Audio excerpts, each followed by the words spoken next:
G'day, Dean and Lucas here, and we're here to talk about all things AI and automation in a organization. This is a very typical topic and conversation in our life, especially when it comes to potential new organizations wanting to adopt AI and automation, and they essentially they know they want to do it, they know they need to do it, but they don't essentially know where to start. So I want to have this actual AI conversation today because I've got the expert behind the scenes. You might not have seen Dean in person or on live very much. He's the one behind the scenes doing all the dirty work when it comes to AI. And so I want to have this open mic conversation around all things AI and automation. Nice. Good place to start. Yes. What is it? Many words of wisdom from the AI automation expert. We'll see where that goes, but yeah, sure. So first question that comes up a lot, and you see this as well, Dean, is automation or AI, or essentially the buzzword that artificial intelligence is these days. Organizations are talking about it. They know they want to embrace it. They know they need to embrace it, but they have no idea where to start. What are you seeing on the front line in this conversation, and where do people's minds normally go versus what is an actual opportunity inside their organization? Yeah, I guess because it's hard for a lot of business owners or managers, anybody, really to understand what is possible, what it can change. And for some people, it just goes to the ultimate extreme of it's just going to replace everything and everybody everywhere. So it seems to be very polar, which is not the reality of it, particularly in the AI space. So we normally start around that automation, the process automation, and AI really fits in at each of the critical sort of decision points that need to happen. That's where we find things happening. So maybe talking about the differences about why people think it's like front-facing only, and we can thank ChatGPT for this, versus internal operational improvement in their organization. Yeah, I guess, okay, so you've got two fronts of it, where you've got like that customer facing the chatbot that lives on a website that's a bit more elevated than your typical chatbot that you've seen historically, that has a bit more intelligence behind it, has a little more personality to it, and has a bit more insight, can understand the direction that you're coming from, and maybe tailor the business's needs towards that customer or steer them in a particular direction. So that's the very customer-facing side of things, and that's definitely doable. Internally, it's more around taking the decision points that have to happen from the operations or administration side of a company, making that a lot more streamlined to allow the staff to elevate and do more productive things, yeah. And this is the one thing that most organizations or business owners or managers or leaders or C-suite don't understand the opportunity that exists already today by implementing AI automation into their organization as it is. And this is I guess a very topical conversation, right? Because we see companies on a daily basis, and they just don't know where to start, and that's our job, right? We're really in the forefront of educating business owners on the next steps. So after the many meetings this year, like we're only 2.5 months, 3 months in, and it's still very much an educational conversation. The number one pushback for implementing AI automation into our company, what are you seeing, Dean? Well, there is a lot of resistance to what people think is change, so they don't like change. But as it turns out, I guess the research behind it, change is actually okay. What people fear is loss. And I guess that's fairly natural. People fear that they're going to lose something, their job or significance in their company, whatever it is. So they actually don't mind change as long as there's security behind that change. And that's a big part of, I guess, what the driver is for AI and automation behind it, is to take away the mundane, the boring stuff that staff actually don't like, and that are often the bottlenecks between a lot of the processes. If you take those out and then you let the staff and the way that you communicate what you're doing and the plans, the strategy behind any sort of automation is to allow the staff to elevate their career into something bigger and better, and you're taking away that boring stuff. So don't think of it as resistance to change, which a lot of people categorise that as quickly. It's more of, no, you're not going to lose. There's not a loss factor in there. And if you can appease that, then that change management becomes a lot easier. This really comes from a leadership perspective. Like, this is not something that we do as a firm. It's, we're there to automate and operationally put efficiency in place.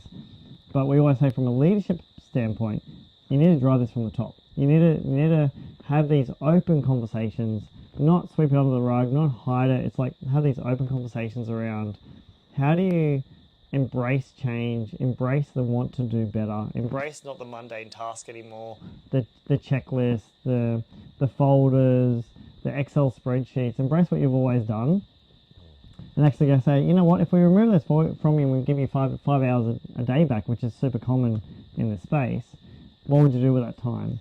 And the staff member doesn't know, so it's the leader to put that plan in place first, to say, by the way, we're doing this, removing all these mundane tasks, to free you up so you can do this, which is essentially allowing you to excel as a human being in whatever role you're doing. And typically that will be quite confronting and somewhat challenging to most staff, but at the same time it's very exciting for them, because they know that if they can now step up to a challenge, not just doing the standard administrative duties, that this is a level of elevation that they can take, and they can probably step up the chain overall.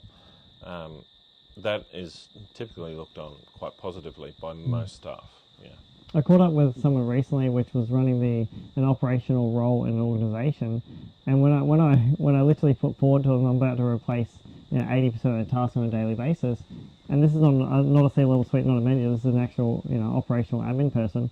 They were like, it was a relief on their face, because they just really wanted to do more customer value added tasks. They wanted to be more customer service. They wanted to provide more better customer experience, and they didn't have a chance to do that in the organisation because they were burdened by the operational mundane tasks on a daily basis they had to face every day. And so that relief was like, it got me excited, it got them excited. It's just an overwhelming, amazing experience to go through, and that's what you need all your staff to be on that journey to follow. Yeah, I guess we do see a fair bit of, you would call it burnout in some cases, where they just haven't had the opportunity to do the things that they really wanted to do, so they're feeling a bit burnt out.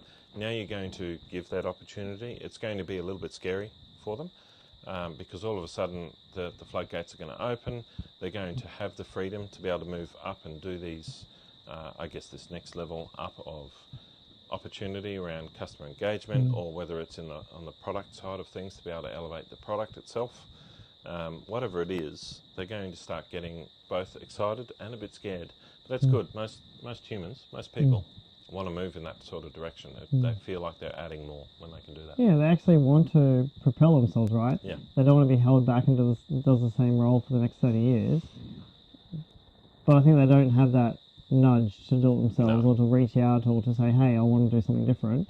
They're waiting for a leader to give them the opportunity. It's been too hard for them in the past to actually spend time on doing something bigger and better, because the mundane stuff keeps pulling them back. They need to be able to just deliver the same old, and because of that, they never get to actually expand or do something bigger and better. That's super interesting, eh? Human, the way we think, the way we feel, the way that we want to contribute to society and to life and to business, but we don't know if we have the right, let's call it tools, or space to be able to do that. Well, that's where good leadership comes into play, is to let the staff elevate themselves, to promote them up, not just, rule with an iron fist of sorts. Even though the business needs that sometimes, particularly in terms of strategy, ruling with an iron fist makes sense. It's more of a dictatorship in that sense, but at the same time you want to foster the innovation, the smarts, the knowledge that your staff have gathered over time at the coalface, understanding what the customer wants, what the complaints are, and they probably have some solutions that they want to test out, and that's good to be able to put that into practice. Yeah, I love that. All right, let's fast forward now. So 6 months, 12 months down the track, a company has embraced AI and automation. They're really on the forefront of cracking the next stage. The foundation's now in place, the efficiency's there. What has that opened up for that organisation? The way I think of it, before you answer, because I know your brain will probably go into overload here. The way I think of it is we're very much a we have our blinkers on. We have this scenario where we're not thinking forward enough. We're not thinking 1, 2, 3, 4 years, 20 years ahead, because we're trying to put out fires on a daily basis, right? So us as humans, we don't have the brain capacity to think that far forward. Now think about what we just talked about, all the structures now in place. What does that give you as a leader, as an organization, to be able to implement and really think that forward approach ahead of time, and what does an organization look like? I guess it's going to be different for every business, because every business is at a different stage of maturity. But from what we've seen for the ones that have adopted it, and there's plenty that are very public about it, others that are quite private, but essentially they can now think about either growth. Growth is the stock standard sort of go to market. You want to grow. That's everybody's company's sort of mantra of sorts. That keeps you secure. That keeps everybody's job secure as well. If you can continue to grow, everybody's place is secure. And if anything, it's going to create more jobs. So that's always a positive. I guess expanding into more markets, being able to bring more quality, whether it's quality of life, quality of work, or quality of product to the customers themselves, and to really start to make a mark across. I don't want to be too high plane here, or too high level, but being able to do more to humanity itself, as to okay, we can stop doing this boring stuff, and we've kind of excelled past that. Have a social impact. Yeah, that's right. There's something bigger at play. Well, but most business owners start with that in mind, right? They really want to, most entrepreneurs I've met over the last 10, 15 They years want to change the world. They want to change the world, Yeah. but usually they start a company because they can do it better than their boss. So they quit their current job and they start again. They start their own business, or they really have a social impact in mind to change the world. But within 1, 2, 3, 4 years in a business, you realize that you're bogged down with the operational aspect of a company. You can't actually put that in place. And so what you're saying is, if I'm understanding correctly, Dean, you've now operationally got the business to a point that the foundation's in place, the efficiency's there, and so if that's your North Star, you now can add for that, aim for that social impact, or whatever you're trying to achieve with acquisition. Whether it's social, whether it's social impact, whether it's just purely growth, whether it's new technology, new ways of thinking, because you can breeze through whatever the normal is. You can actually do something quite different in market that people haven't seen, because you've got a little more room to move, a bit more room to experiment with something really big and quite grand. There are plenty of businesses though that will take that freedom and just say, no, I'm happy with that. I can live a more free life. Let's say I've got more time back to spend with family, or develop my golf swing, whatever it is. It doesn't really matter. Everybody's a little bit different in that space. They either want to grow and be bigger, or they want to spend time outside of work and develop their relationships in other networks, whether it's family or other. Doesn't matter. It's still positive across the board. It gives you the opportunity too that you didn't have That's before. right. You've got a lot more freedom to make that choice. And I think this is a concept that Employees don't realise the pressure and stress on business owners, or businesses, around the world. They don't realise that they come in to do a job, get the paycheck, and go home. Business owners are thinking about it 24/7. Their families suffer. Their friends suffer. Like, their entire world goes into running the business.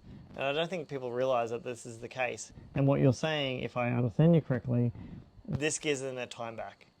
So they It can do does. what most employees would do, or take it for granted, right?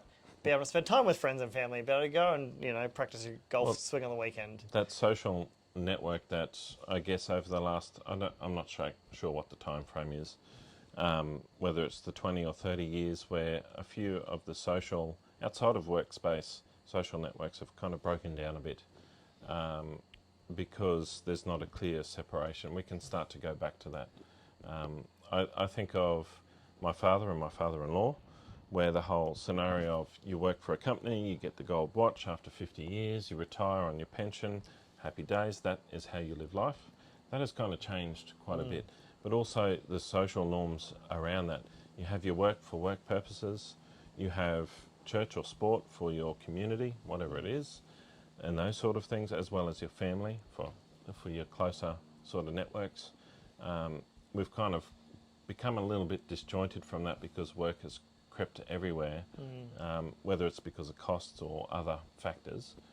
Now we can start to leverage some of this automation and AI in this space to say, okay, now I want to get back into that. And I think we start to, as much as we make fun of the youngest generation, which I don't even know what the youngest generation is now, whatever it is. The my son's Z's, in it. Yeah, Z's or whatever it is. They will be craving more of that social side of it, and they won't know how to get there because we have a very work-orientated front. Yeah, 100%. Yeah. Yeah, getting a job, buying a house, starting a family, that's not even in their minds. It's like, Well, what they can I want it, do? but they don't see a path to it, I yeah. don't think, at the moment. Well, what can I do to go traveling? Yeah, Like, what that's can I do to like be an influencer? Yes. Like, it's completely different. And you know, we different can't world. comment on this space just yet. No, my salt and pepper beard kind of gives it away. Yeah. All right. Well, that's been very insightful. Thank you very Awesome. much, Dean. And looking forward to the next chat. Too easy. Cheers.